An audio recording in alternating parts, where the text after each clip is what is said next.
নমস্কাৰ। এটা বহুত ভাল খবৰ আহি পৰিছে আমাৰ মাজত এতিয়া।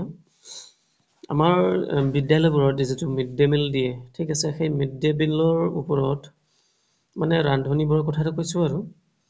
ৰান্ধনীবোৰৰ যিটো দৰমহা, সেই দৰমহাটোৰ ওপৰত মানে লক্ষ্য ৰাখি আমাৰ যিটো অসমৰ শিক্ষামন্ত্ৰী মাননীয় শ্ৰীযুত ডাক্তৰ অনুজ পেগু ছাৰ, তেওঁ ৰান্ধনী সন্থাৰ সৈতে এটা বৈঠক বহিছিলে আৰু এতিয়া এই বৈঠকত, ঠিক আছে, গতিকে এই ৰান্ধনী সহায়িকাৰ লগত বৈঠকত যেতিয়া তেওঁলোকে মানে কথা পাতিলে বা ডিছকাশ্যন কৰিলে দৰমহাৰ বিষয়ে, এতিয়া সেই দৰমহাৰ বিষয়ে কথা পাতোতে এতিয়া আমাৰ মাননীয় শিক্ষামন্ত্ৰী ডক্টৰ ৰণোজ পেগু ছাৰে মানে এতিয়া প্ৰস্তাৱ দিলে আৰু এতিয়া তেওঁলোকৰ যিটো দৰমহা, সেই দৰমহাটো 6,000 টকালৈ বৃদ্ধি কৰা হ'ব বুলি তেওঁলোকে বা তেওঁ মানে প্ৰতিশ্ৰুতি দিছে। গতিকে এতিয়া খবৰটো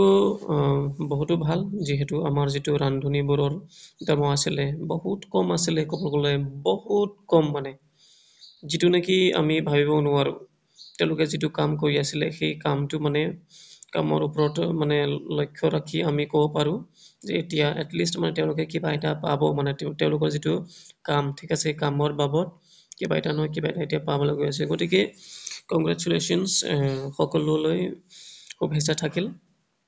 গতিকে আপোনালোকে তেনেকৈ মানে যিটো ৰান্ধনীৰ যিটো কাম কৰি আছিলে সেই কামটো মানে ভালদৰে কৰি যাব।